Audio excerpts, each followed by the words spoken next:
मेरे प्यारे बच्चों, मैं आपको है ना 4 लेक्चर प्रोजेक्टाइल मोशन का दिया। 5वें लेक्चर में भी मैं प्रोजेक्टाइल मोशन को ही लेकर आया। पिछले लेक्चर में projectile motion on incline plane पर का उससे रिलेटेड प्रॉब्लम बताया। अभी शुरुआत में हम 2-3 बेसिक प्रॉब्लम बताते हैं पिछले से, है ना, लेक्चर से रिलेटेड। उसके बाद फिर मैं लौट कर आता हूँ projectile motion on incline plane से रिलेटेड सवाल पर, मतलब प्रॉब्लम्स बताने जा रहे हैं। आज वेराइटी ऑफ प्रॉब्लम की बात करेंगे। तो प्रोजेक्टाइल मोशन में मैं 2 प्रॉब्लम पहले से लिख रखा बोर्ड पर। अब कहता है पहला प्रॉब्लम में 2 particles move in a uniform gravitational field with acceleration g। तो यूनिफॉर्म ग्रेविटेशनल फील्ड है, acceleration due to gravity vertically downward, g हर जगह क्या है, यूनिफॉर्म है। At the initial moment, the particles were located at one point and moved with velocities u1 3 meter per second and u2 4 meter per second horizontally in opposite direction। एक ही point पर से एक इधर जा रहा है u1 स्पीड से, u1 velocity बोल दें, और एक इधर जा रहा है u2 वेलोसिटी से। u1 का वैल्यू दिया हुआ है बच्चों, मैग्नीट्यूड कितना, 3 मीटर पर सेकेंड। u2 का वैल्यू क्या दिया हुआ है, 4 मीटर पर सेकेंड। और दोनों को क्या है, हॉरिजॉन्टली प्रोजेक्ट किया, और क्या है, इस तरह जाके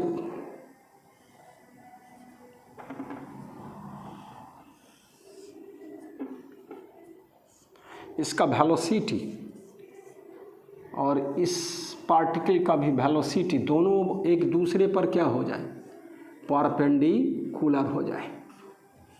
यहाँ ध्यान देना बच्चों, इसके इस पॉइंट पर के वेलोसिटी को v1 वेक्टर, इस पॉइंट पर के वेलोसिटी को v2 वेक्टर मेरा बच्चा। और मानते कि यह कितने टाइम के बाद, t टाइम के बाद दे भी रखा है, find the time t and distance between the particles at the moment when there velocity becomes mutually perpendicular. तो t टाइम के बाद क्या हो रहा है, दोनों एक दूसरे पर परपेंडिकुलर होना है, दोनों मतलब v1 vector and v2 vector.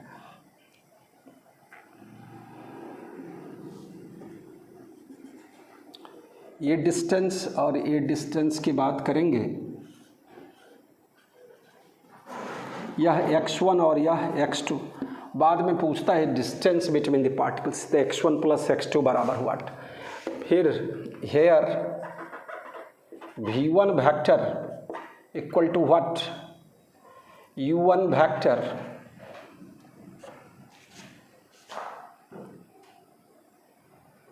Minus gt, और v2 वेक्टर इसको हम लोग प्लस i इस डायरेक्शन में, और इसको क्या चीज़, इस डायरेक्शन, तो minus i।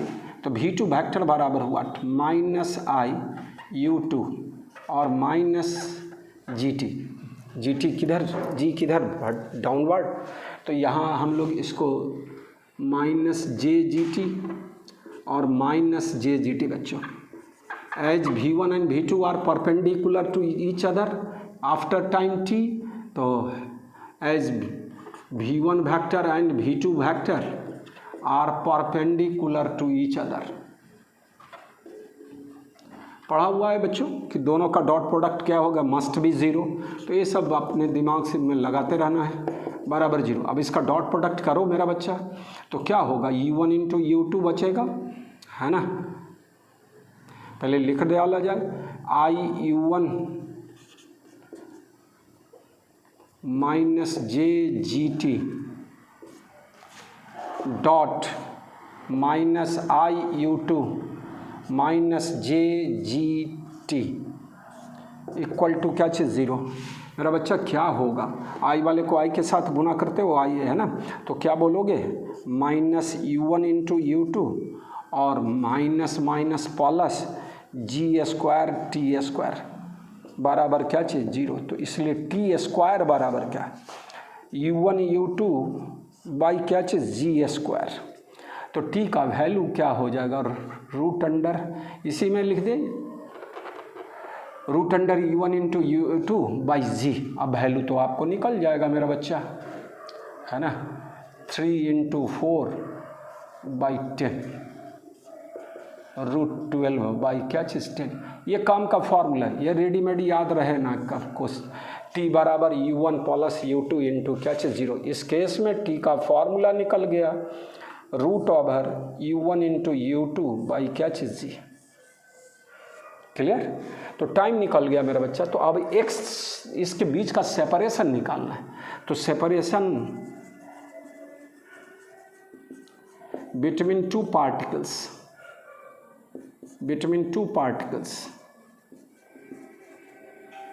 After time t, x बराबर x1 प्लस x2।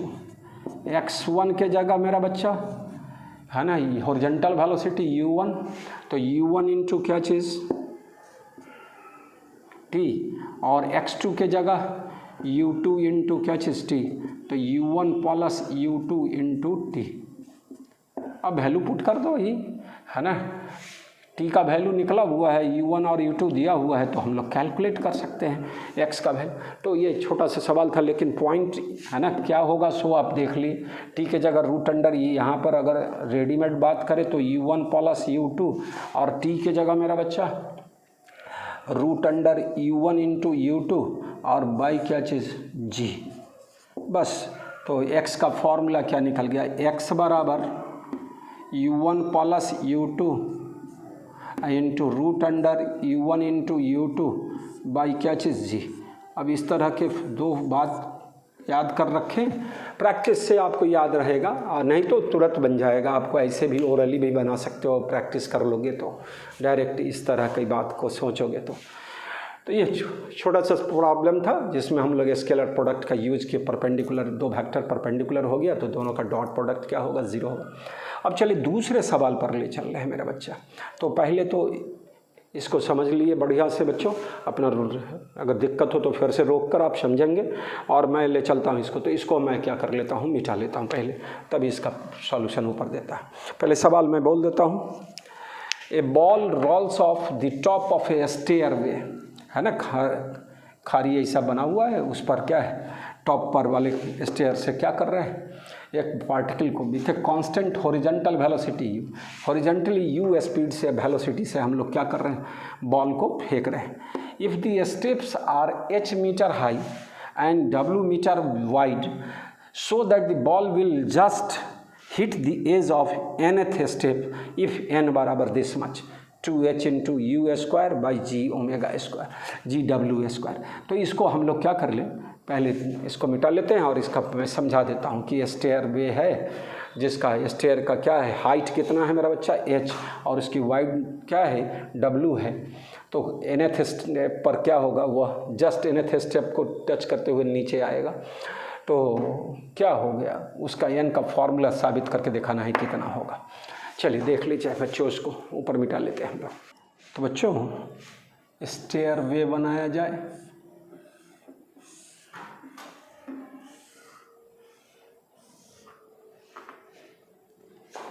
यहाँ से बॉल को क्या किया गया, हॉरिजॉन्टली प्रोजेक्ट किया, और मान लो यह क्या है, nth स्टेयर पर जाके क्या कर रहा है, जस्ट इसके बाद तो क्या होगा, यह गिरेगा तो नीचे यही वाले है ना खाड़ी पर गिरे, मतलब है ना सीढ़ी का ढांचा है तो उस पर गिरेगा, स्टेयर पर गिरेगा अगला स्टेप।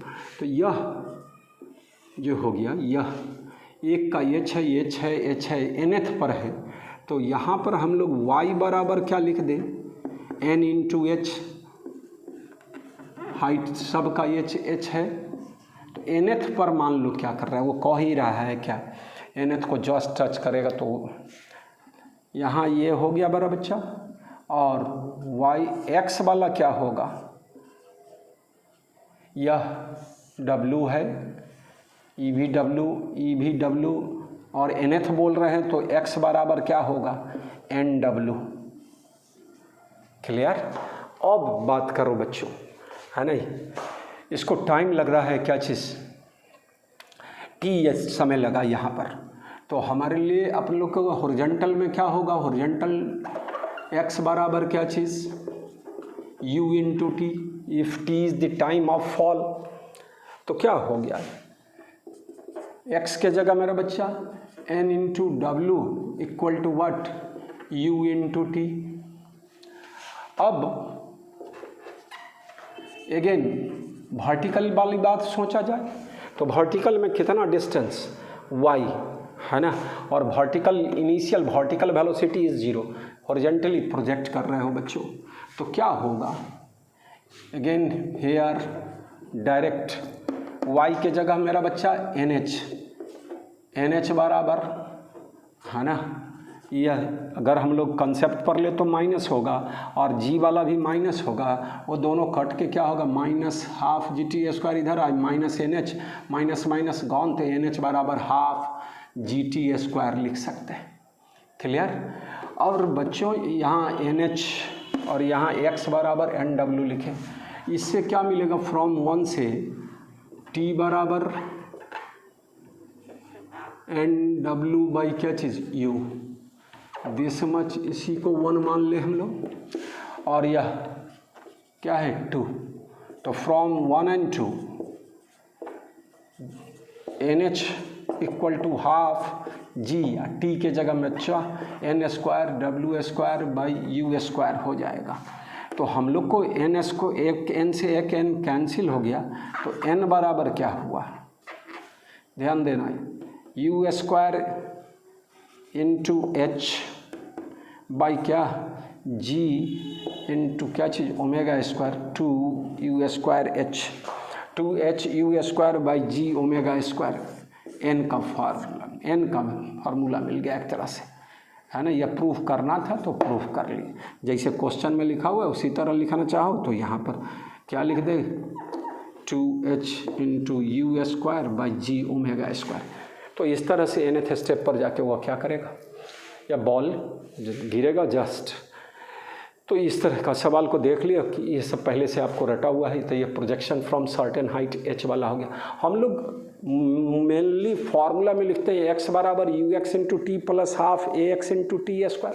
इस केस में उसी के आधार पर यह लिखे, हॉरिजॉन्टल डायरेक्शन का एक्सेलरेशन क्या है 0, फिर y बराबर UY into t plus half AY into T²। तो UY क्या है 0 है, इनिशियल वर्टिकल वेलोसिटी y, और AY बराबर क्या है बच्चों, तो माइनस G है, और H जो गिरा है y, जिसको हम लोग y जो गिरा है y बराबर माइनस NH लेंगे कंसेप्ट पर, तो उसको डायरेक्ट हम लोग यहाँ पर माइनस को गॉन करके NH बराबर हाफ GT²। मैं समझाया, मूलतः जो हम लोग का फॉर्मूला है वो वही x y और ये सब वाला जितना हम लोग का पॉइंट रटा हुआ है, जिधर का डिस्प्लेसमेंट उधर का वेलोसिटी उधर का ही एक्सेलरेशन की बात करनी है। अब जिधर एक्सेलरेशन 0 है एक्सेलरेशन 0 ले लिया जाएगा। तो ये 2 सवाल मैं छोटा छोटा बताया, फिर से मैं आपको इंक्लाइन प्लेन से रिलेटेड 1-2 सवाल मैं बताने जा रहा हूँ, और तब आगे बढ़ते चले जाएंगे। चलिए बच्चों, 2 balls are thrown from incline plane at angle of projection क्या चीज़ alpha, 1 up the incline plane, ऊपर की ओर फेंका जा रहा है अल्फा एंगल पर, और and other down as other क्या है, नीचे की ओर फेंका जा रहा है अल्फा एंगल पर US as shown in figure, है ना, दिया हुआ फिगर में। If R1 and R2 be the respective ranges, है ना, यह R1 रेंज है इसके अप द प्लेन के लिए और R2 रेंज है डाउन द प्लेन के लिए, और लिखता है T1 and T2 are the time of flight in 2 cases, इस केस में टाइम ऑफ फ्लाइट T1 और इस केस में टाइम ऑफ फ्लाइट T2। तो ये 4 ऑप्शन दे रखा है, अब इसमें कौन कौन ऑप्शन सही होगा उसको आपको चूज करना है। तो देख लो बच्चों, पहले यहाँ पर हम लोग H1 और H2, यहाँ इसका UI वाला जो कंपोनेंट है, मतलब initial component, y component of velocity, UY बराबर how much, U sine alpha. इस केस में भी क्या होगा, इसको x और इसके परपेंडिकुलर को u, तो UY बराबर U साइन अल्फा, और UI सेम है बच्चों। और आप पढ़े हो किस केस में H1 और H2 मैक्सिमम हाइट, तो H बराबर क्या चीज़, UY² by 2 into mode AY, तो दोनों के लिए AY का वैल्यू दोनों का क्या हो गया, सेम है। कितना, तो जी कॉस अल्फ़ा, तो माइनस में होगा लेकिन मोड लेना है बच्चों। और UI दोनों के लिए क्या है, सेम है। तो दोनों के लिए हाइट क्या होगा, मैक्सिमम हाइट H1 और H2 क्या हो गया, सेम होगा। तो इस आधार पर as UI and mod AY are same for 2 cases, therefore H1 बराबर क्या बच्चों, H2। इस फॉर्मूला से निकालें। तो एक ऑप्शन हो गया पहला, तो वो सही है। अब R2 माइनस R1 करना है बच्चों। तो यहाँ पर क्या हो गया, फ्रॉम x बराबर UX into t plus half AX into क्या चीज़, T²। यहाँ का टाइम ऑफ फ्लाइट का केस भी देख लो बाबू। T1 बराबर UI बाई 2UI बाई क्या चीज़, मोड AY। जब जिस तरह इसको हम लोग सेम किए हैं H1 और H2 को, उसी तरह T1 T2 भी क्या होगा, सेम होगा, T1 एंड T2। एक तरह से बोला जाता है कि Y पर डिपेंडेंट पैरामीटर है टाइम ऑफ फ्लाइट और H, और Y कंपोनेंट वाला वेलोसिटी भी सेम है और एक्सेलरेशन भी सेम है। दोनों केस में मेरा बच्चा एक्सेलरेशन का मैग्नीट्यूड हुआ। तो T1 और T2 बराबर होगा H1 और H2 बराबर होगा। चले x बराबर UX into t plus half AX into T²। For up the plane में क्या हो गया है ना, x के जगह क्या लिखेंगे, R1, और UX रहने दे, UX दोनों का क्या है, सेम है। तो क्या लिखेंगे, UX इंटू टी, T1 लिखें, T1 और T2 दोनों बराबर है, T लिख देते हैं दोनों के लिए, T और प्लस क्या चीज़, हाफ AX। अब AX इसके लिए क्या होगा मेरा बच्चा, तो माइनस जी साइन थीटा। तो इसको माइनस जी साइन थीटा इंटू क्या चीज़, T², T1² T2² दोनों T1 और T2 बराबर है। सिमिलरली अप द प्लेन के लिए क्या होगा मेरे बच्चे, सॉरी डाउन द प्लेन के लिए क्या होगा, R2 बराबर UX इंटू टी और प्लस हाफ जी साइन थीटा इंटू क्या चीज़, T²। अब R2 माइनस R1 करोगे तो क्या होगा मेरा बच्चा, R2 माइनस R1 दिस में कैंसिल हो जाएगा और ये दोनों ऐड हो जाए, ये माइनस माइनस प्लस हो जाएगा। तो जी साइन थीटा इंटू क्या चीज़, T² लिखा जाएगा मेरा बच्चा। तो R2 माइनस R1, अब देखो यहाँ T1 और T2 के टर्म है, T1 और T2 दोनों बराबर है। तो यह R2 माइनस R1 जी साइन थीटा इंटू T1² भी लिखेंगे और लिख सकते हैं R2 माइनस R1 बराबर जी साइन थीटा इंटू T2²। तो ये पहला A भी सही है, C भी सही है और D भी सही। R2 माइनस R1 बराबर T1² नहीं हो रहा है, जी साइन थीटा इंटू T1², तो ये गलत है मेरा बच्चा, B वाला। तो ये पहला सवाल हो गया बच्चों। तो छोटा सा पॉइंट था, है ना, पॉइंट अपना ऐसे समझे रहे तो डायरेक्ट भी आप आंसर लिख सकते हो, H1 बराबर H2 हो जाएगा, T1 बराबर T2 हो जाएगा, काहे कि वो Y डिपेंडेंट वाला है और Y कोऑर्डिनेट वाला सब दोनों में सेम केस बनता है मेरा बच्चा। अब दूसरे प्रॉब्लम पर ले चल रहा हूँ मैं। A particle is projected up and incline angle 30 degree, angle of inclination 30 degree दिया हुआ है with 15√3 metre per second at angle 30 degree. 15√3 metre per second से 30 डिग्री पर फेंका जा रहा है with incline as shown in figure. Find time of flight. दूसरा angle between acceleration and velocity at t बराबर 1.5 सेकेंड। एंगल निकालना है ए वेक्टर और बी वेक्टर के बीच का, कितने टाइम पर, तो 1.5, और रेंज निकालना है टोटल यह r कितना होगा। तो पहला टाइम ऑफ फ्लाइट के लिए TF बराबर यहाँ अपने लोग पढ़े 2UI बाई क्या चीज़, मोड AY, और 2UI क्या है मेरा बच्चा, U है ना, साइन 30 वाला केस बनेगा। तो इसको क्या लिखोगे, U के जगह 15√3 और साइन 30 डिग्री तो 1/2 अब बाई AY के जगह बच्चा मोड AY बराबर, तो G क्या चीज़, कॉस Y डायरेक्शन का है तो G cos 30, तो G cos 30 बोले तो 10 और cos 30 √3/2, √3/2 कैंसिल ही हो गया, 3 बचेगा मेरा बच्चा। तो टाइम ऑफ फ्लाइट 3 सेकेंड हो गया, पहला आपको निकल गया। दूसरा पूछता है क्या angle between acceleration and velocity at t बराबर 1.5। यह पूरा टाइम ऑफ फ्लाइट 3 सेकेंड है, तो 1.5 सेकेंड वाला केस क्या होगा मेरा बच्चा, तो टॉप वाला केस होगा, एक तरह से टाइम ऑफ असेंड आ रही है। तो यह जो टॉप वाला केस में होगा तो वहाँ पर वेलोसिटी क्या होगा बच्चा, हॉरिजॉन्टल वाला तो इस x के पैरेलल हो जाएगा, और एक्सेलरेशन ड्यू टू ग्रेविटी काम करता है वो वर्टिकली डाउनवर्ड। तो एक्सेलरेशन क्या है, नेट एक्सेलरेशन केवल g काम कर रहा है, तो यह एंगल कितना होगा मेरा बच्चा, है ना, या हॉरिजॉन्टल इस तरह से यह एंगल 30 डिग्री है, तो यहाँ भी क्या हो गया 30 डिग्री और यह 90 डिग्री। टोटल एंगल कितना हो जाएगा, ये v वेक्टर हो गया वेलोसिटी और यह एक्सेलरेशन, इसके बीच का एंगल कितना, तो है बिना कुछ किए हुए डायरेक्ट इस ज्योमेट्री के आधार पर क्या लिख देना है कि angle between A vector and v vector after चाहे एट टाइम t बराबर 1.5 सेकेंड बराबर हाउ मच 120 डिग्री बच्चा। तीसरा क्या कहता है रेंज निकालने के लिए मेरा बच्चा, तो रेंज के लिए हम लोग क्या जानते हैं, फ्रॉम x बराबर ux into t plus half ax into t square.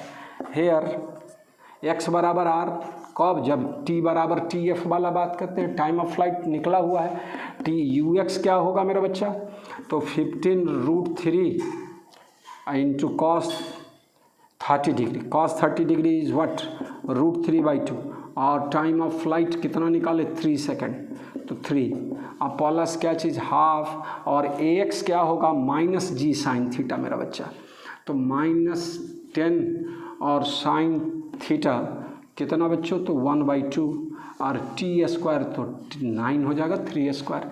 अब सॉल्व कर लिया तो क्या हो जाएगा मेरा बच्चा, यह 9, तो रेंज निकल जाएगा मेरा बच्चा इसको सॉल्व करके, है ना, 545/2 और यह क्या हो गया 59 या 135/2, या √3 339 और माइनस कितना मेरा बच्चा 45/2, कितना निकल जाएगा 135 में से 45 90 और 90/2 45 मीटर रेंज हो जाएगा बच्चों। तो इस तरह से आप उसको सॉल्व कर लेंगे। मेन यही फार्मूला सब हम लोग यूज करते आ रहे हैं बार बार, है ना, ठीक है। तो और आगे फिर मैं आपको कुछ कंसेप्ट वाला बात बताता हूँ और तब फिर सवाल पर लेकर आता हूँ। Falling from a given height h, capital H, ये फिगर दिया हुआ है इसमें, hits an incline plane, its path at a height h. As a result of this impact, the velocity of the body becomes horizontal as shown in figure. For what value of h by h, small h by capital H, will the body will take maximum time to reach the ground? अब मेरा बच्चा question क्या कर रहा है इसको फिर से सुन लीजिए, है ना। एक बॉडी को कैपिटल H हाइट से क्या किया गया, ड्रॉप किया गया, बीच में क्या है इंक्लाइन प्लेन आया है जो ग्राउंड से कितने लेवल पर है, कितने हाइट पर है, तो h हाइट पर है, और यहाँ से इस तरह यह इम्पैक्ट किया है, टकराया, कोलाइड किया है कि यह कोलिजन के बाद क्या हो रहा है, हॉरिजॉन्टल हो जा रहा है, क्लियर। और उसके बाद क्या है, इसको यहाँ क्या है ग्राउंड पर आ रहा है, तो उसको टाइम जो लगना है यहाँ का टाइम प्लस इसके गिरने का टाइम नीचे, वो टोटल टाइम जो होना है मैक्सिमम कब होगा, किस value of h by H के लिए वह वैल्यू टाइम का क्या होगा मैक्सिमम। मानते हैं यहाँ से यहाँ तक के लिए टाइम t1 और यहाँ से यहाँ तक के गिरने का टाइम क्या चीज़ t2, क्लियर। तो अब इसके लिए क्या कर रहे हैं हम लोग, एक तरह से फ्रॉम y बराबर, है ना, uy into t plus half ay into t square, इस फॉर्मूला से, है ना, क्या होगा y के जगह क्या हो गया, नीचे की ओर है बच्चों, कितना हाइट है यह, तो h minus H, capital H minus small h, ये हाइट जो है ये तो क्या लिखेंगे माइनस एच, क्यों? तो नीचे की ओर डिस्प्ले बॉडी फॉल कर रहा है। और यू वाई बराबर फ्रीली फॉलिंग मतलब इनिशियल वेलोसिटी इसका क्या है, 0 है ना, तो यू 0 हो गया यू वाई, और प्लस हाफ ए वाई के जगह बच्चों माइनस जी, और इंटू क्या चीज़ T1 स्क्वायर, क्या हो जाएगा माइनस माइनस गॉन हो जाएगा, तो H माइनस एच बराबर हाफ जी T1 स्क्वायर। T1 बराबर क्या बचा 2H माइनस एच बाई क्या चीज़ जी। डायरेक्ट लिख सकते हो आप इसको, इस फार्मूला को भी, लेकिन हम लोग बार बार इस फार्मूला को रिपीट कर रहे हैं, इसका एप्लीकेशन समझ रहे हो तुम। तो यह T1 निकल गया यहाँ से यहाँ तक का समय। अब यहाँ से यहाँ तक के गिरने का समय क्या होगा, यह हाइट कितना है h है, तो डायरेक्ट इसी तरह के कॉन्सेप्ट पर हम लोग बात करें, और यह किधर हॉरिजॉन्टल जा रहा है, तो इनिशियल वर्टिकल वेलोसिटी, फिर यहाँ पर इस टक्कर के जस्ट बाद भी वर्टिकल वेलोसिटी क्या हो गया 0। तो क्या हो जाएगा मेरा बच्चा, इसी फार्मूला से फ्रॉम y बराबर यू वाई, तो हाइट कितना बच्चों, अगेन माइनस एच और कितना y यू वाई इंटू क्या चीज़ t, तो यू वाई फिर क्या चीज़ 0 और प्लस हाफ जी T2 स्क्वायर, यहाँ फिर मिस्टेक किधर एक्सेलेरेशन नीचे की ओर, फिर माइनस माइनस कैंसिल हो गया, T2 बराबर क्या निकलेगा 2H बाई जी। मेरा बच्चा दिमाग में बैठा, यहाँ से यहाँ तक का समय T1, यहाँ से यहाँ तक का समय T2, T1 और T2 निकल गया। टोटल टाइम क्या लगा मेरा बच्चा, तो टोटल टाइम बराबर now total time of fall T बराबर T1 प्लस T2। ध्यान देना T1 के जगह मेरा बच्चा 2H माइनस एच बाई जी बोले, और T2 के जगह रूट अंडर 2H बाई जी है ना, रूट 2 बाई जी बाहर आ गया, कॉमन ले ली दोनों में से, तो क्या बच गया मेरा बच्चा root under H minus h, और यह प्लस रूट H, इसको पावर में हाफ लिखा जा सकता है, लिख ही देते एक स्टेप यहीं पर, हाफ ये भी क्या चीज़ है ना हाफ। अब यह टाइम किसका फंक्शन है, स्मॉल h का, क्लियर। तो वह मैक्सिमम टाइम के लिए क्या होना चाहिए, dt by D H will भी क्या चीज़ 0। तो फॉर टी मैक्सिमम मिनिमा के आधार पर dt बाई डी एच बराबर क्या चला 0। अब इसको डिफ्रेंशिएट करें किसके रेस्पेक्ट में, h के रेस्पेक्ट में, और उसको 0 के बराबर इक्वेट करें तो रिज़ल्ट हमारा अब निकल जाएगा। तो मैं जस्ट यहाँ कर देता हूँ बच्चों इसी चीज़ को, तो क्या होगा that is d by D H of h minus H half, और कितना h का पावर हाफ बराबर 0। यह देख लेना है प्लस है यार, यहाँ तो यहाँ भी क्या कर लेंगे प्लस। अब इसको डिफरेंशिएट करोगे तो क्या होगा, तो पावर 1/2 है ना, पावर पहले और पावर में से घटाते h माइनस एच के रेस्पेक्ट में डिफरेंशिएट की, तो कितना होगा h माइनस एच का पावर -1/2, और इसका डिफरेंशिएशन क्या होगा, तो ये 0 हो जाए, मतलब 1 dh बाई डी एच। यहाँ पर क्या रिजल्ट आएगा मेरा बच्चा, तो माइनस आएगा, क्या है h, इसका डिफ्रेंशिएशन 1 होगा और माइनस है, इसका कैपिटल H का डिफ्रेंशिएशन यहाँ 0। क्या होगा फिर h का पावर हाफ का डिफ्रेंशिएशन, तो हाफ, और h का पावर फिर कितना -हाफ बराबर क्या चीज़ 0। तो कितना बचेगा बच्चों 1/2 गायब हो जाएगा दोनों में से, तो 1/√h इक्वल टू वट, इसको उधर ले जाएं तो 1/√h माइनस एच। क्या हो गया h बराबर h माइनस एच हो जाएगा, इसको कितना 2h बराबर h है ना, h बराबर h/2 निकल कर आया। और निकालना है किसका वैल्यू h/h का, तो h/h बराबर कितना 1/2। दिमाग में रखो बच्चों, और सवाल को समझने का है केवल। ये तो मैं आपको तोड़ के लिखा, नहीं तो डायरेक्ट आप t बराबर √2h/g वाले कंसेप्ट से इसको हम लोग लिख सकते हैं। t1 बराबर इतना, यहाँ से यहाँ तक का, और यहाँ से यहाँ तक का गिरने का समय √2h/g। डायरेक्ट ये फार्मूला और ये फार्मूला डायरेक्ट भी लिख सकते हो प्रैक्टिस से। लेकिन अभी तुमको शुरुआती में कॉन्सेप्ट बनाना है, तो डायरेक्ट बार बार इसका यूज करना सीखना है, और नहीं तो प्रैक्टिस से तो बस एक लाइन में ये और t1 + t2 करेंगे, h के रिस्पेक्ट में इसको डिफ्रेंशिएट करेंगे, 0 से इक्वेट करेंगे मैक्सिमम t के लिए, और वो रिजल्ट आ जाएगा। तो आज के बाद इस तरह से प्रैक्टिस करके ये याद रहेगा। इस तरह का ढेर सारा सवाल और दूसरे चैप्टरों में भी हम लोग इस तरह का डिफ्रेंशिएशन वाला सवाल देखेंगे। देख तो आगे भी आप देखें सवाल हड़बड़ा देता है प्लस माइनस। बच्चों इस तरह एक फिगर दिया हुआ है, उसमें कहता है find maximum range of particle thrown from p। कितना एंगल पर? बीटा एंगल पर थ्रोन कर रहे हैं, और यही एक प्लेन है जो कितना एंगल पर है? अल्फा पर।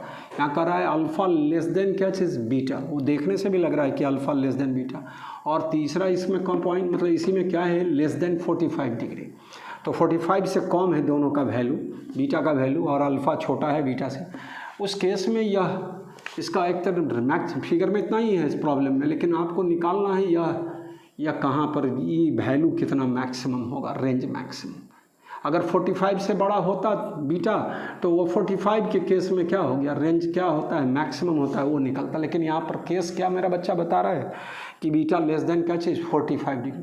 मान लो कि यहाँ फेंकने का स्पीड हम लोग पहले यू लेते हैं, तो यू ले लिए, ठीक है। अब यहाँ हम लोग अपने मन से एक कॉन्सेप्ट के तहत इसके पैरेलल क्या कर लेते हैं, एक प्लेन की कल्पना कर ली, इंक्लाइन प्लेन। क्लियर? और इसका ये जो क्या है, ये डिस्टेंस, ये मैक्सिमम हाइट हो गया इस प्लेन के लिए मेरे बच्चा। हमको निकालना ही है वैल्यू, यू नहीं दिया हुआ, यू निकल जाए तो हम लोग क्या कर सकते हैं, रेंज निकाल ले सकते हैं अल्फ़ा बीटा के टर्म में। देखिए पहले क्या कर रहे हैं, ये फिगर में यह दिया हुआ है a, तो ये डिस्टेंस क्या होगा, ये नॉर्मल डिस्टेंस मेरा बच्चा, तो कितना? a sin अल्फ़ा, है ना। तो a sin alpha this much, तो दिस इज ऑल्सो क्या चीज़, a sin अल्फ़ा। यह h मैक्स का केस है मेरा बच्चा। तो हम लोग क्या जानते हैं,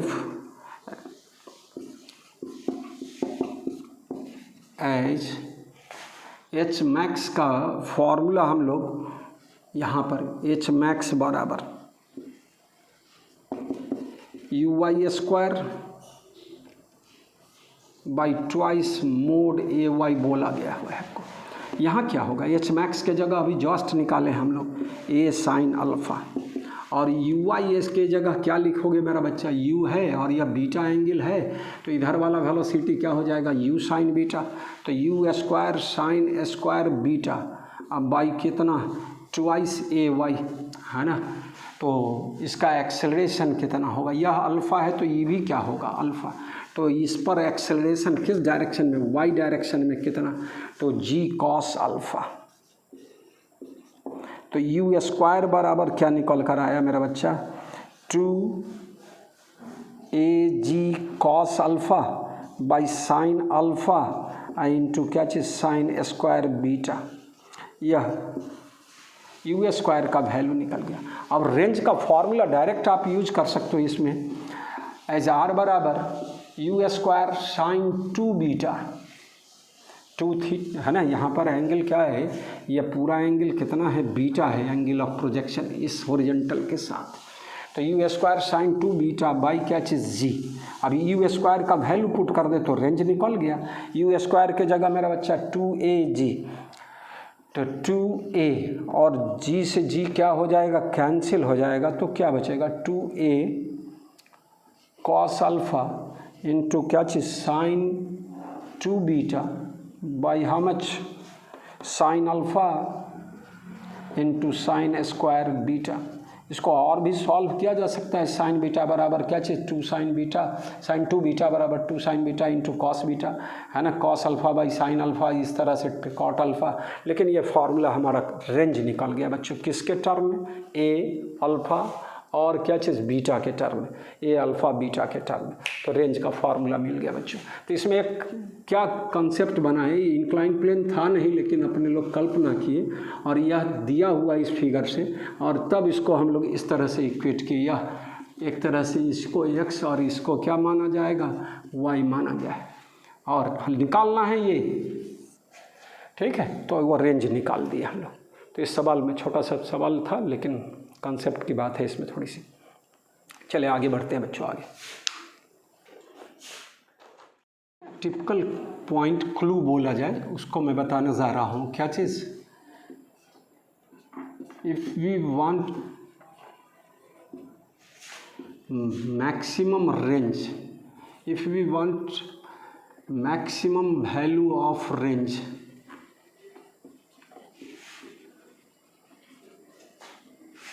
for particular angle of projection. If we want maximum value of range for particular angle of projection, geometrically, then there are three steps. There are three steps. बच्चों ध्यान देना थोड़ा सा। अगर हम लोग मैक्सिमम वैल्यू ऑफ रेंज निकालने का बात करेंगे, किस एंगल ऑफ प्रोजेक्शन पर वह क्या होगा, मैक्सिमम रेंज होगा, जिसको हम लोग किस तरह इलस्ट्रेट करने जा रहे हैं, ज्योमेट्रिकली। तो उसके लिए 3 स्टेप्स करना होगा। तो पहला स्टेप में क्या है मेरा बच्चा, क्या है, जिस प्लेन है लैंडिंग का प्लेन, उसको पॉइंट ऑफ प्रोजेक्शन से जोड़ देंगे स्ट्रेट लाइन के द्वारा। मतलब जो स्ट्राइकिंग पॉइंट होगा, पॉइंट ऑफ अराइवल होगा, उसको हम लोग क्या चीज़ से, पॉइंट ऑफ प्रोजेक्शन से जोड़ेंगे कि स्ट्रेट लाइन। तो firstly we joint point of projection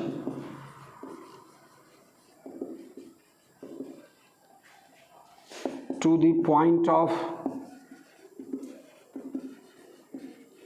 arrival on landing plane.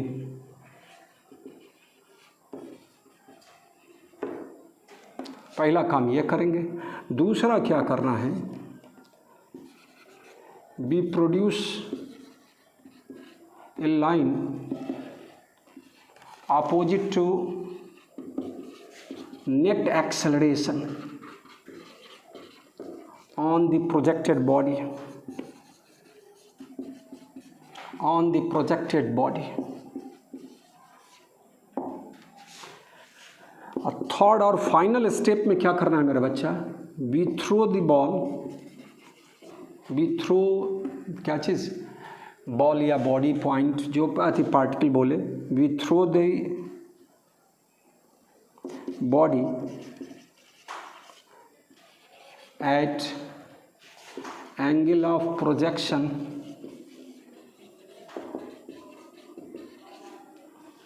which is equal to क्या, bisecting angle, है ना,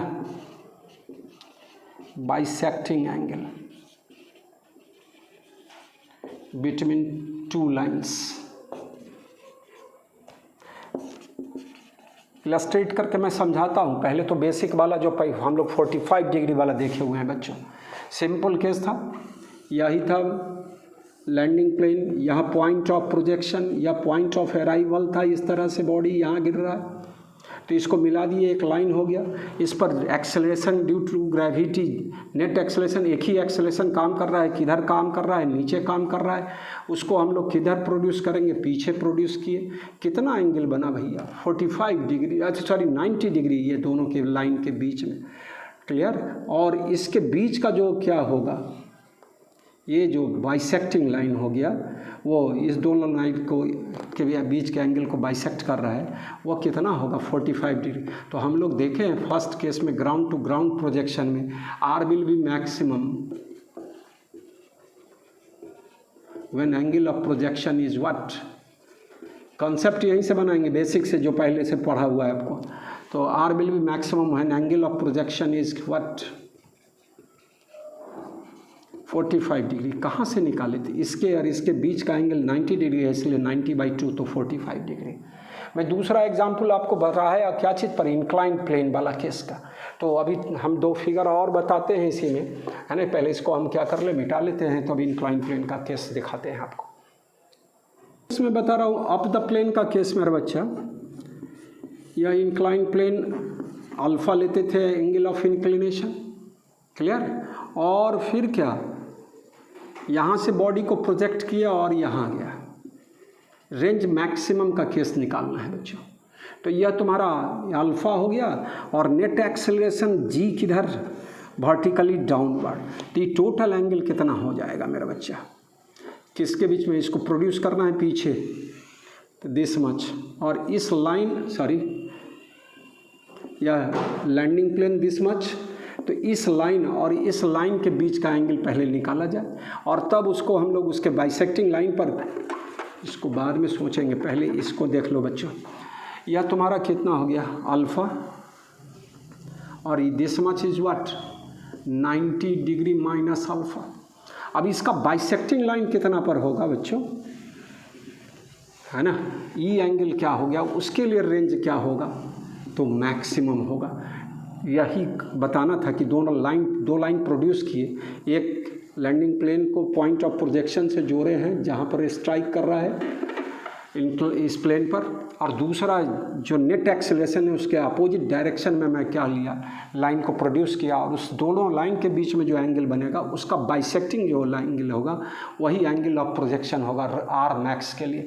तो यह कितना होगा मेरा बच्चा, इसका हाफ 45 डिग्री माइनस अल्फा/2 के केस में पढ़ाए हैं, एस्टेब्लिश करके दिखाए हैं कि इस इंक्लाइन प्लेन में ऑफ द प्लेन में 45 माइनस अल्फा/2 पर रेंज विल भी क्या चीज़, मैक्सिमम।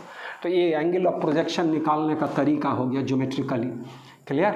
अब दूसरा देख लो बच्चों, क्या है तीसरा, डाउन द प्लेन। तो अब एक छोटा प्रॉब्लम मैं बता देता हूँ मेरे बच्चों। तो इस तरह का केस है, यहाँ बॉडी को हम लोग क्या किए, प्रोजेक्ट किए मेरा बच्चा, पर वो तो बाद में दिखाएंगे। पहले क्या कर रहे हैं, यह पॉइंट ऑफ प्रोजेक्शन है और यही मान लो लैंडिंग पॉइंट है, तो इसको मिला दिए, और यहाँ जी का वैल्यू किधर, एक्सेलरेशन का डायरेक्शन किधर, नीचे, उसके अपोजिट डायरेक्शन में हम लोग क्या किए, प्रोड्यूस किए हैं लाइन को।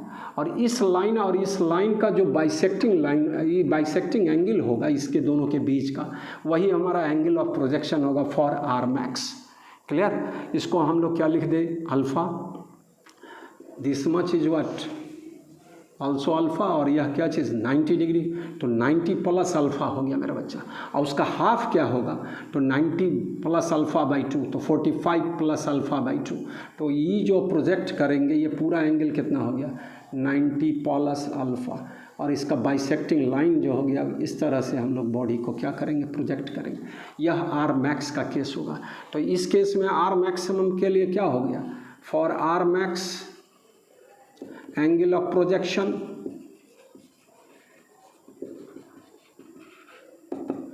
बोलो तो 40 बोलोगे क्या, हम ही को बोलना है सारा, आप तो 45 प्लस अल्फा/2, और इस केस में क्या था 45 माइनस अल्फा/2 for R max angle of projection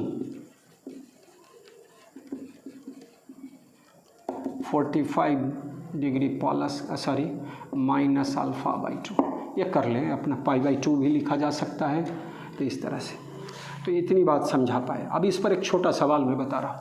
अब इस तरह का कोई भी केस होगा तो आप इस तरह से आप इलस्ट्रेट कर सकते हो मेरे बच्चों। तो सवाल में क्या कहता है इसको ध्यान देना है बच्चों।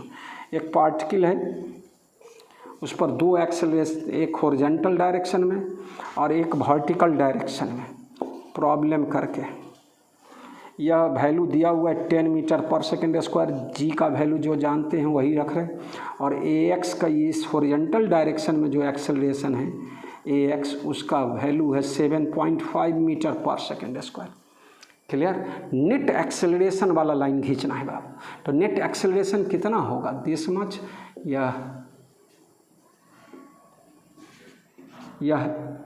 यह एंगल कितना बनाएगा, यह अगर मान लीजिए यह अल्फ़ा ले रहे हैं तो क्या होगा, tan अल्फ़ा बराबर दिस बाई दिस, 10/7.5, तो alpha from figure tan alpha बराबर व्हाट 10/7.5, हाउ मच, है ना। तो बोलो बच्चों कितना हो जाएगा, तो 100/75 तो 4/3, कितना 4/3, कितने एंगल के लिए मेरा बच्चा, tan 53 डिग्री। तो ये एंगल कितना बन गया 53 डिग्री मेरा बच्चा। अब इसको पीछे प्रोड्यूस करना है, या प्रॉब्लम में निकालना था angle of projection for which क्या चला, रेंज विल बी क्या चीज़ मैक्सिमम। तो नेट एक्सेलेरेशन इस दिशा में काम किया, और इसी तरह हम लोग क्या करेंगे, तो इस पे कितना एंगल हो जाएगा, इसके बीच का और इसके बीच का एंगल 180 माइनस कितना 53 डिग्री, हाउ मच 137 डिग्री बचेगा। और तो इसके बीच में क्या होगा 137/2 पर जाएगा, तो रेंज विल भी क्या चीज़ मैक्सिमम। तो क्या हो गया, for R max angle of projection equal to what, ध्यान देना बच्चों, तो 137/2, तो कितना होगा 6 और कितना देख लो भाई 17। फिर से एक बार चेक कर लो मेरे बच्चों, है ना। यह 180 माइनस 53 137 नहीं होकर क्या है बच्चों, यहाँ ध्यान दे, यही क्लासरूम का एडवांटेज होता है, जब बच्चे मेरे साथ रहते हैं तो बोलता 127, तो 127 डिग्री होगा, तो यहाँ 127/2 हो जाएगा मेरा बच्चा। फिर से मैं एक बार बोल देता हूँ, तो यह क्या होगा 63.5 डिग्री पर फेंका जाएगा, तब range will be maximum. Step समझ लो, पहला स्टेप था मेरा बच्चा क्या चीज़, पॉइंट ऑफ प्रोजेक्शन को हम लोग क्या है एक तरह से स्ट्राइकिंग पॉइंट, अराइवल पॉइंट को लाइन में जोड़ देते हैं, लैंडिंग प्लेन वाले को पॉइंट ऑफ प्रोजेक्शन से, एक लाइन वो हो गया। दूसरा लाइन क्या था, नेट एक्सेलेरेशन जो पार्टिकल पर काम करेगा उसके एक्सेलेरेशन के अपोजिट डायरेक्शन में हम लोग लाइन को प्रोड्यूस करेंगे, और उस दोनों लाइन के बीच में जो एंगल बनेगा मेरा बच्चा, उसका जो बाइसेक्टिंग एंगल होगा, बाइसेक्टिंग लाइन होगा, वही हमारा वो जो एंगल बनेगा जो हाफ उस पूरे दोनों की लाइन के बीच का, तो वही जो हो गया सो एंगल ऑफ प्रोजेक्शन होगा फॉर आर मैक्स। तो ये 3 बेसिक बात पहले से देख रहे थे, उसी पर एक छोटा सवाल दे दिया। अब किसी तरह का भी कोई सवाल होगा, सेवरल एक्सेलरेशन काम करेगा पार्टिकल पर, पार्टिकल को प्रोजेक्ट कर रहे हो, तो सेवरल एक्सेलरेशन का नेट एक्सेलरेशन निकाल लो, उसके अपोजिट डायरेक्शन में लाइन खींच दो, और एक वही पॉइंट ऑफ प्रोजेक्शन को पॉइंट अराइवल पॉइंट से मिला दिए हैं, उस दोनों की लाइन के बीच का जो एंगल होगा उसके बीच का एंगल को, हाफ एंगल को ही एंगल ऑफ प्रोजेक्शन लेंगे फॉर आर मैक्स के लिए मेरा बच्चा। यह एक टिपिकल रिजल्ट था बच्चों, ज्योमेट्रिकली एंगल ऑफ प्रोजेक्शन निकालना था फॉर आर मैक्स। अलग अलग केस में मैं बताने का कोशिश किया। चलिए आगे और दिखाते हैं अभी थोड़ा। अब आपको मैं थोड़ा सा elastic collision of A projectile with A ball, अभी कोलिजन डिटेल में हम लोग पढ़ेंगे, अभी इलास्टिक कोलिजन की बात करते हैं। आपको थोड़ा सा भी आइडिया होगा प्लेन मिरर या रिफ्लेक्शन फ्रॉम मिरर का, है ना। तो जिस तरह लाइट का जो प्रॉपर्टीज मतलब रिफ्लेक्शन के केस में होता था, वही सारा केस हम लोग क्या करेंगे यहाँ दिखाएंगे। थोड़ा सा देख लेना है थोड़ा लाइट के बारे में। यह था प्लेन मिरर लेते थे हम लोग, यहाँ पर लाइट अगर ऐसे आ रहा है तो यही इसी लाइन पर क्या होता था, लौटने वाली बात करते थे। आगे पढ़ोगे नॉर्मल इंसिडेंस बोला जाएगा। अच्छा तिरछा ले लिए तो क्या होगा, ऑब्लिक इंसिडेंस का बात करते हैं। ये नॉर्मल की बात करिए, ये इस तरह से लौटेगा, लेकिन इस डायरेक्शन में इसका वेलोसिटी, यहाँ ध्यान देना थोड़ा सा बच्चों, ये एंगल कुछ थीटा, तो this will be also theta, और यह वेलोसिटी u था तो यह u, इधर का कंपोनेंट u साइन थीटा, और इधर इसका कंपोनेंट क्या चीज़ u कॉस थीटा। इसका जो होगा यह रिफ्लेक्ट कर इसी पर यह रिट्रेस मतलब लॉट नॉर्मल वाला केस में क्या होगा, इसका डायरेक्शन चेंज हो जाएगा इस कंपोनेंट का, और इस कंपोनेंट का कोई चेंज इस टेंजेंशियल टू द सरफेस जो होगा अलोंग द सरफेस।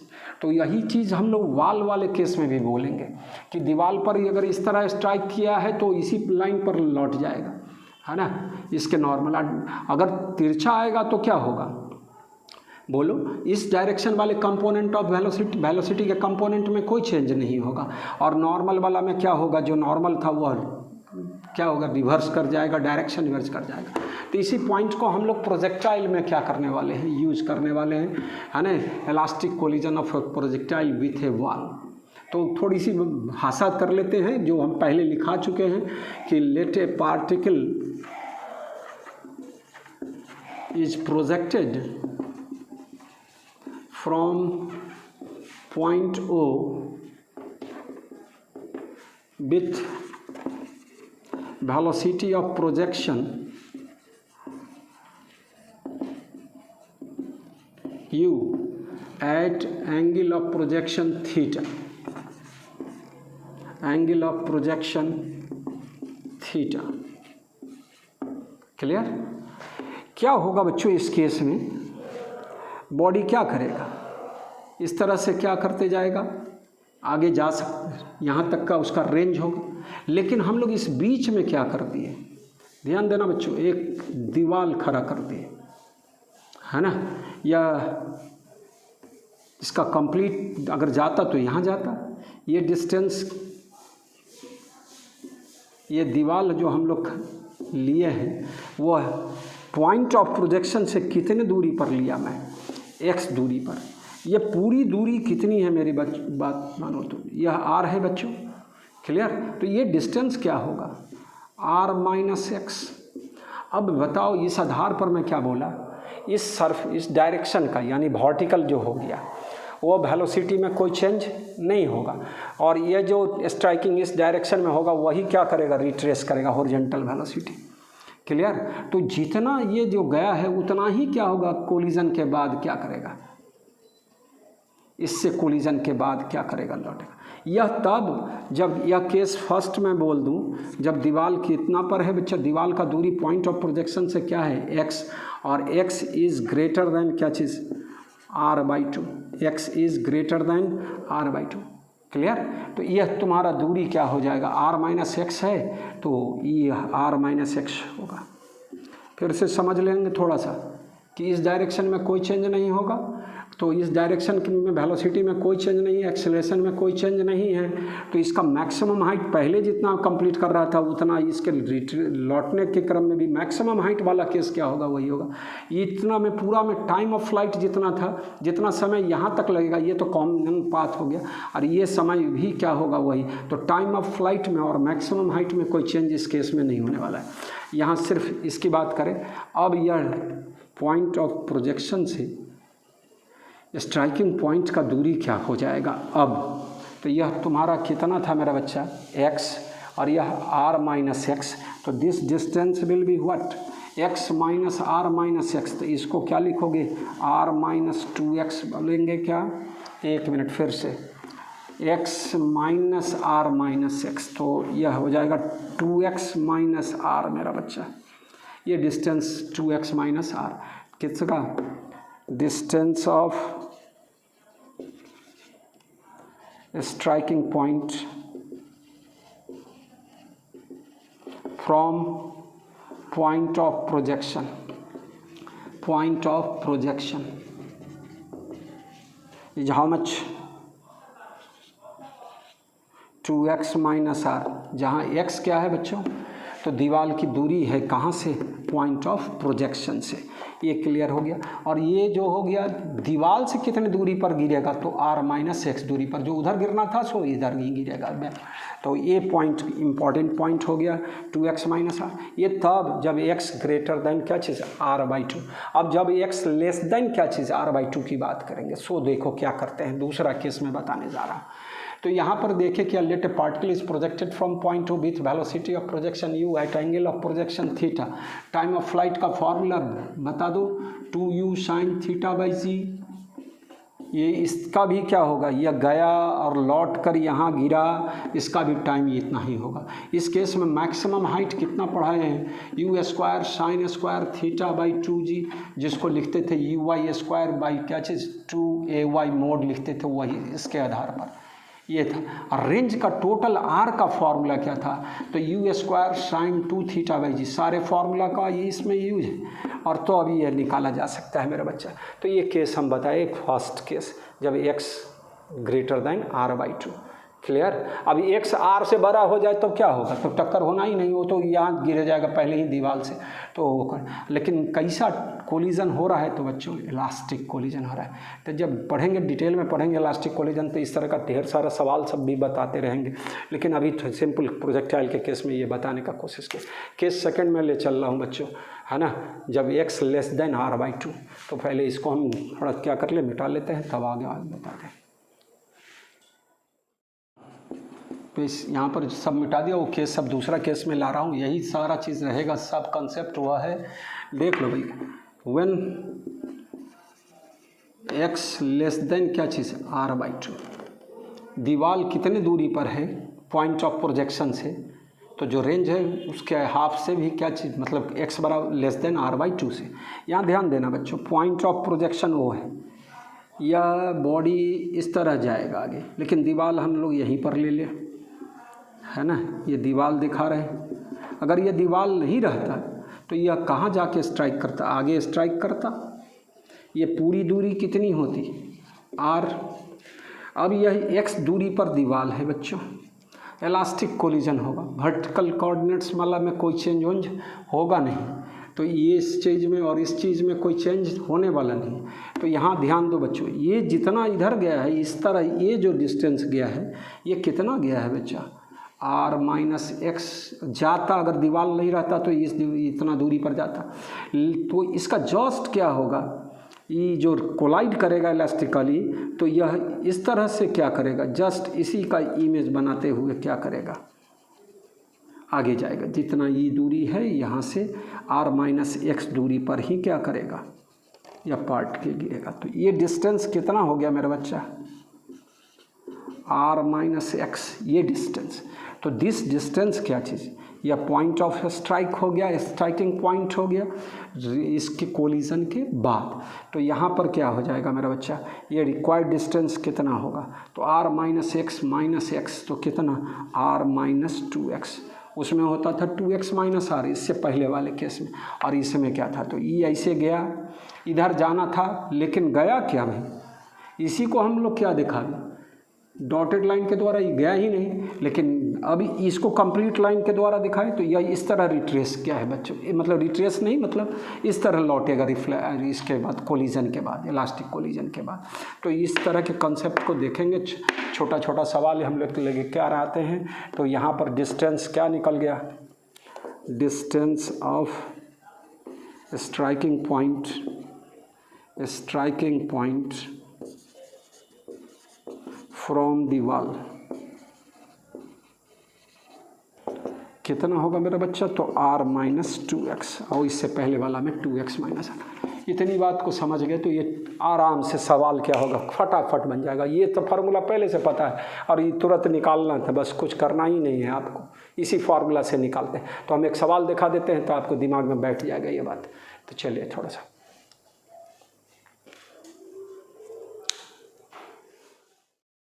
अभी जस्ट जो मैं लिखाया हूँ उसमें थोड़ा सा संशोधन करेंगे। वो जो बोल रहा था distance of striking point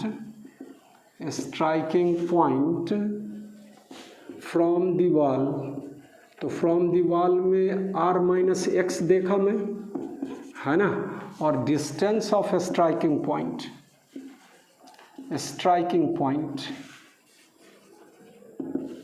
from point of projection,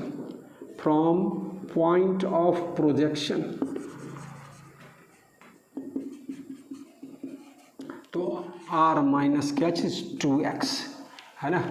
वो मिस्टेक्स थे उसमें क्या लिखा दिए थे, r-2x वॉल से दूरी, वो का फिगर मैं अब जस्ट दिखाया हूँ आपको, तो उसमें आप थोड़ा करेक्शन कर लेंगे। r-2x या तब जब x लेस देन r/2 था, तो क्लियर?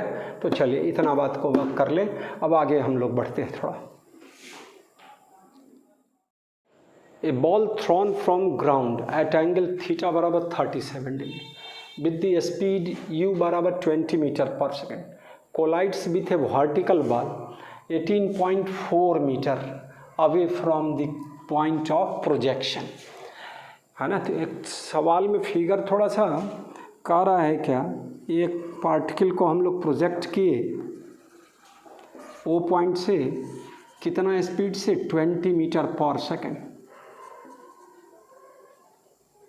ठीक, कितने एंगल पर, तो 37 डिग्री पर, और इससे कितने दूरी पर, 18.4 मीटर की दूरी पर एक क्या है, दीवार है। पहले दीवार दिखा दिए 18.4 मीटर, ठीक।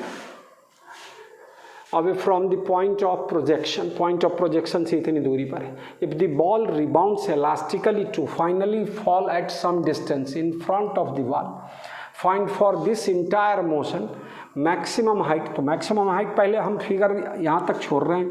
अब जब हम लोग थोड़ा आगे दो केस पढ़े थे, x ग्रेटर देन r/2 और x लेस देन r/2, वो भी चेक कर लेना है, तो अब हम लोग डिस्टेंस बता सकते हैं, सही पॉइंट ऑफ प्रोजेक्शन से डायरेक्ट बताएंगे। तो पहला क्या है, तो मैक्सिमम हाइट का फॉर्मूला डायरेक्ट यूज करें तो u² sin² θ/2g, है ना, uy² बाई क्या चीज़ 2ay मोड लिखते थे हम लोग, उसी तरह uy² वाला यहाँ u² sin² थीटा, तो 20 × 20 या साइन 37 कितना बच्चों, तो 3/5, तो sin² थीटा है तो क्या लिखेंगे इतना, और बाई क्या चीज़ 2 × 20 कट गया बच्चों, है ना, कितना होगा 36/5 मीटर, h निकल गया मेरा बच्चा। अब दूसरा इस सवाल में क्या है मेरा बच्चा, time of flight. Time of flight में बताया था दीवार नहीं रहेगा तो बॉडी जाके गिरेगा, और जितना समय लगेगा दीवार से टकराने के बाद जब बॉडी इस प्लेन पर आएगा, है ना, उतना में भी टोटल टाइम ऑफ फ्लाइट वही होगा पूरे इंटायर है ना मोशन में।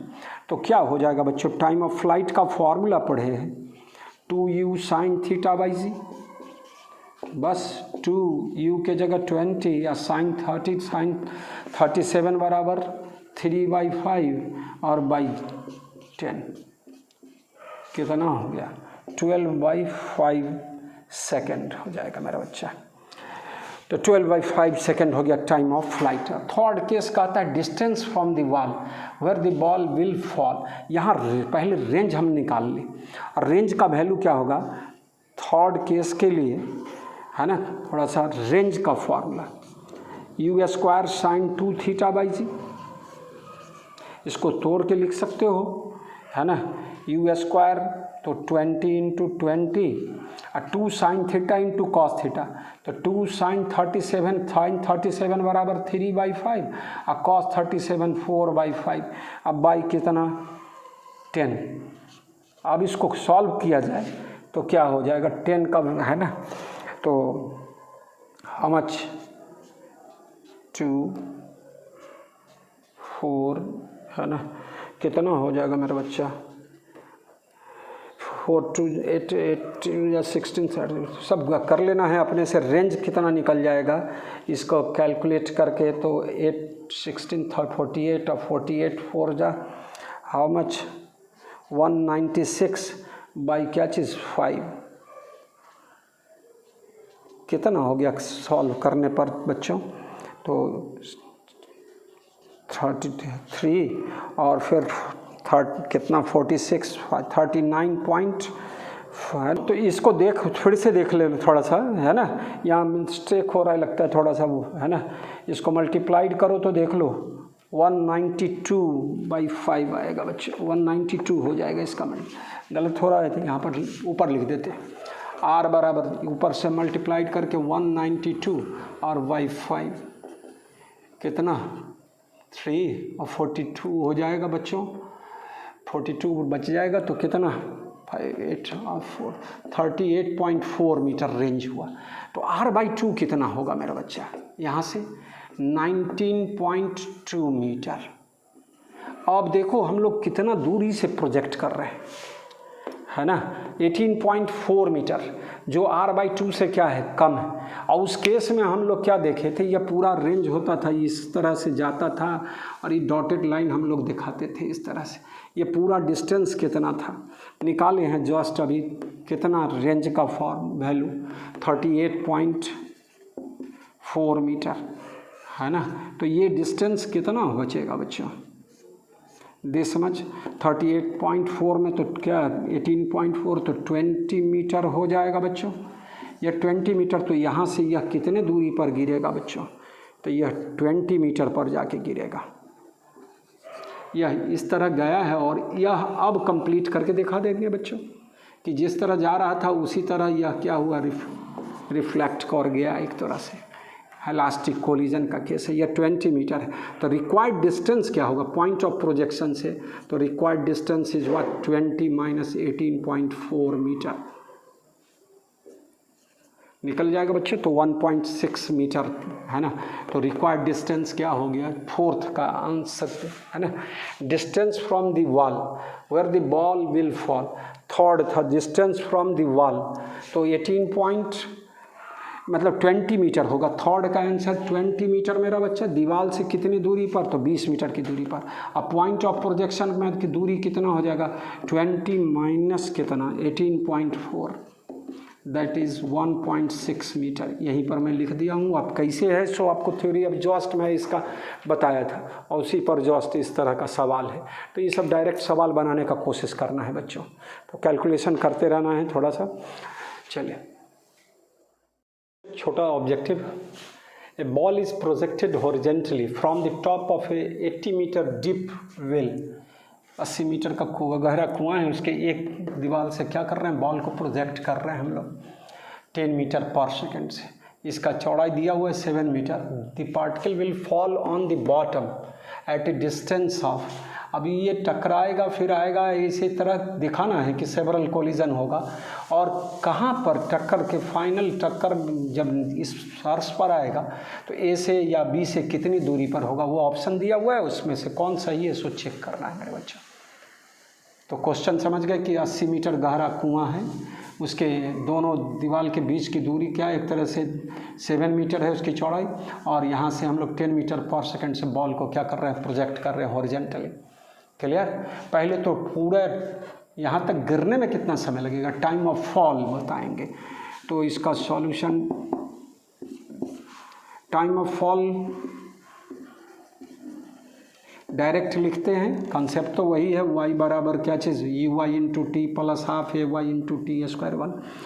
तो हॉरिजॉन्टल वेलोसिटी है, वर्टिकल 0 होगा इनिशियल, तो उस केस में डायरेक्ट t बराबर √2h/g, यही h बराबर 100 मतलब 80 मीटर मान ले, 2 इंटू कितना 80/10 कितना होगा मेरा बच्चा, 4 सेकेंड हो जाएगा। क्लियर। अब तुमको इस हॉरिजॉन्टल वेलोसिटी से एक दीवार से दूसरे दीवार तक जाने में कितना समय लगेगा, तो क्या होगा, here time for one collision, एक कोलिजन के लिए कितना टाइम लगेगा बच्चों। डिस्टेंस कितना है 7 और वेलोसिटी हॉरिजॉन्टल कितना है 10, तो 0.7 सेकेंड है बच्चों, और टोटल टाइम लगना कितना है 4 सेकेंड। तो नंबर ऑफ कोलिजन्स कितना होगा दीवार के बीच में, दो दीवार इस तरह से इसके बीच में, ए और बी के बीच में, तो नंबर ऑफ कोलिजन, और कोलिजन मान रहा है इलास्टिक कोलिजन, मतलब हॉरिजॉन्टल वेलोसिटी हर टक्कर के बाद कितना होगा 10 मीटर पर सेकंड से रिवर्स करे, मतलब इधर जाएगा तो इस दीवार में इस टकराने के बाद इधर हो जाएगा इस डायरेक्शन, फिर इस दीवार से टकराया तो इस डायरेक्शन में चल जाएगा केवल, और वर्टिकल में कोई चेंज होने वाला नहीं है। तो नंबर ऑफ कोलिजन्स इन कितना second, 4 second, how much 0 point है ना 1 मिनट, तो टोटल टाइम है 4 और उसको एक कोलिजन में 0.7 सेकेंड, तो कितना हो जाएगा 40/7 है ना, 5 और 5/7 इस तरह से लिखा जा सकता है बच्चों। तो 5 पॉइंट समथिंग जो भी होगा 5.7, तो कोलिजन की संख्या कितनी होगी? 5 कोलिजन होगी। क्लियर? तो 5 कोलिजन, इसका टाइम निकालना पड़ेगा। नंबर ऑफ कोलिजन 5.7 फ्रैक्शन में, तो टोटल नंबर ऑफ कोलिजन कितना होगा? 5 होगा। अब मेरे को बताओ, फर्स्ट टक्कर यहाँ, सेकंड टक्कर इस दीवार से, थर्ड टक्कर इस दीवार से, फिर फोर्थ टक्कर इस दीवार से, और फिफ्थ टक्कर इससे, और सिक्स्थ में कहाँ होगा? ग्राउंड पर पहुँचेगा। तो कैसे कैसे पहुँचा? जहाँ भी पहुँचा, तो सिक्स्थ टक्कर में समय कितना लग जाएगा? तो कई कोलिजन हो गया? 5 कोलिजन। तो remaining time for after last collision, after fifth collision कितना मेरा बच्चा? 4/4 माइनस कितना बोलो? 4 minus 0.7 into number of collisions में बता रहा था 5, तो 0.5 सेकेंड बच गया बच्चा टाइम। अब यह 10 मीटर पर सेकेंड से फिफ्थ कोलिजन के बाद इस दीवार से कितना दूरी पर जाके गिरेगा? तो क्या होगा, है ना, distance from wall be after fifth collision. मेरा बच्चा बताओ, ये हॉरिजॉन्टल डिस्टेंस सिर्फ बताना है। तो कितना वेलोसिटी? तो 10, और टाइम कितना? 0.5 सेकेंड। तो 5 मीटर फ्रॉम बी, और ए से कितना? तो 2 मीटर, या टोटल डिस्टेंस 7 मीटर है, ऑप्शन मिलाया जाए तो 5 मीटर फ्रॉम बी भी सही है ना, और 2 मीटर फ्रॉम क्या चीज़? ए से 2 मीटर पर, और बी से कितना मीटर पर? 5 मीटर पर। तो थोड़ा सा समझने का है कि टोटल टाइम ऑफ फॉल निकाल लिए, एक टक्कर के लिए कितना समय लगेगा 100, तो नंबर ऑफ टक्कर कोलिजन्स की संख्या निकाल लिए। या दे रहा है all the collisions with the क्या चीज़? Wall are elastic and wall is a smooth. तो हॉरिजॉन्टल वेलोसिटी क्या करेगा? अपना डायरेक्शन को सिर्फ रिवर्स करते जाएगा। और तो इस तरह से ये 2 ऑप्शन इसमें सही है बच्चों। तो 5 मीटर फ्रॉम बी और 2 मीटर फ्रॉम ए। क्लियर? तो बच्चों मैं थोड़ा छोटा सवाल भी और थोड़ा बड़ा सवाल भी बताने का कोशिश किया प्रोजेक्टाइल मोशन से रिलेटेड। क्लियर? तो अब प्रोजेक्टाइल मोशन को रोकेंगे और फिर आगे रिलेटिव मोशन पढ़ेंगे। तो रिलेटिव मोशन बिटवीन 2 प्रोजेक्टाइल की बात कर सिखाएंगे। ठीक है? और सारा केसेस है ना, मूविंग फ्रेम से बॉडी को प्रोजेक्ट करेंगे, वो सारा रिलेटिव वेलोसिटी के कॉन्सेप्ट पर आएगा मेरा बच्चा। तो अगला लेक्चर हम लोग क्या करेंगे? काइनेमेटिक्स का ही लेक्चर होगा, लेकिन वह रिलेटिव मोशन कहलाएगा। तो अभी हम लोग प्रोजेक्टाइल मोशन का 5 लेक्चर लगातार में देखा, फिर से प्रोजेक्टाइल मोशन आएगा, है ना। जब रिलेटिव मोशन हम लोग पढ़ेंगे तो उससे रिलेटेड और भी प्रॉब्लम आएगा। फिर कोलिजन चैप्टर में भी हम लोग इस तरह का सवाल देखेंगे, कोलिजन है ना, इससे रिलेटेड। ठीक है? तो आज का लेक्चर यहीं तक बच्चों। आगे पढ़ाई आपकी क्रमबद्ध जारी रहनी चाहिए। ठीक है?